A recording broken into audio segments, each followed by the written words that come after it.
Oke, Assalamualaikum warahmatullahi wabarakatuh. Perkenalkan, nama saya Anbia Ananda Muslim. Saya di sini selaku Direktur Utama dari PT Manajemen Gusmus Raksa Jasa. Nah, sekarang kita akan membahas tentang perjalanan dan histori dari PT Manajemen Gusmus Raksa Jasa ini. Jadi, rekan-rekan Jammers, PT Manajemen Gusmus Raksa Jasa ini didirikan pada tanggal 25 Juni 2020, rekan-rekan. Nah, yang bertepatan di Kota Sukabumi. Nah, itu rekan-rekan, jadi PT Manajemen Gusmus Raksa Jasa ini juga sudah memiliki haki atau hak atas kekayaan intelektual. Karena kita penyehat tradisional yang berbasis budaya, rekan-rekan semuanya, pada tahun 2023 kita mendapatkan sertifikat resmi dari pemerintah, satu-satunya penyehat tradisional yang mempunyai sertifikat ini, yaitu sertifikat Warisan Budaya Tak Benda Nasional. Nah, dengan sertifikat itu sudah dipastikan kita adalah bagian dari sejarah Indonesia, rekan-rekan semuanya. Nah, makanya alangkah baiknya kita tetap menjaga citra dari Gusmus Raksa Jasa ini, karena ini sudah bagian dari sejarah.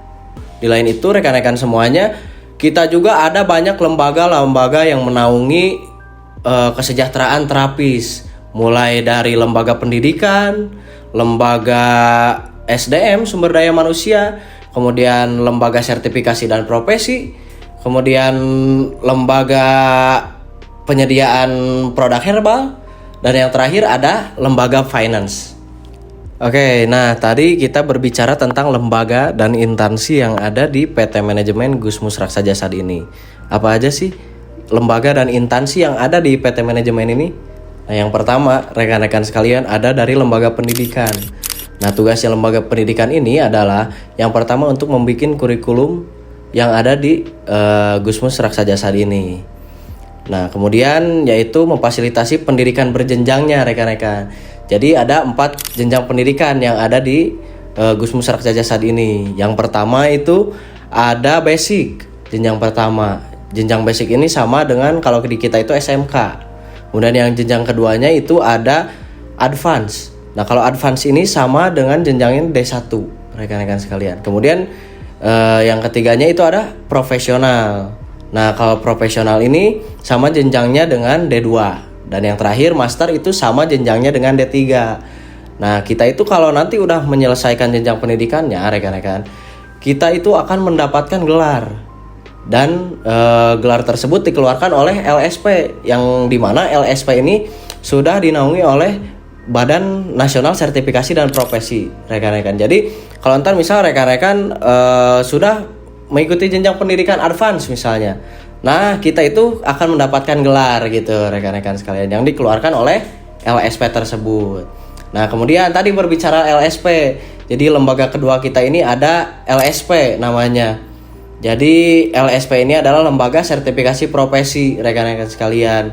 Jadi gunanya untuk tupoksinya yaitu untuk mengeluarkan sertifikat kita, untuk mengeluarkan sertifikat jenjang pendidikan kita, dan lain sebagainya. Dan kita juga satu-satunya terapis yang sudah memiliki lembaga sertifikasi dan profesi. Oke, kemudian ada lembaga yang ketiga, yaitu Lembaga Pengembangan Sumber Daya Manusia dan Profesi, atau yang biasa kita kenal dengan PGRJ ya. Nah, si tugas PGRJ ini yang pertama itu adalah mengembangkan sumber daya manusia yang ada di Gusmus Raksa Jasa sesuai dengan arahan Satu Ilmu. Dan yang keduanya melakukan kerjasama lintas program dan lintas sektor. Nah, kemudian yang ketiganya yaitu pendataan keanggotaan, rekan-rekan sekalian.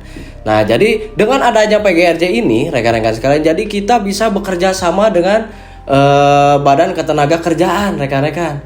Jadi Badan Ketenagakerjaan sudah menstandarisasikan kompetensi kerja khusus kita.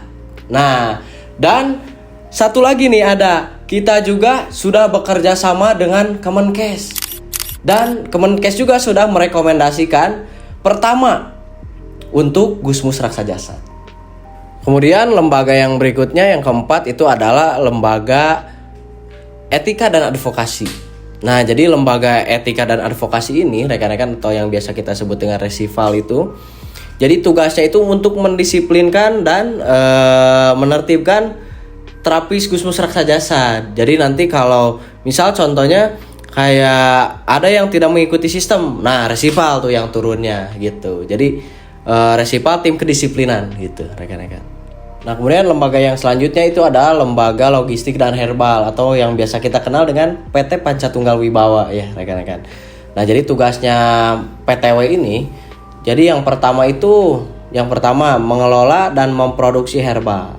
Nah sebelum kita masuk ke tupoksi PTW rekan-rekan sekalian, jadi herbal di GM itu rekan-rekan semuanya udah tersertifikasi halal dan tersertifikasi BPOM.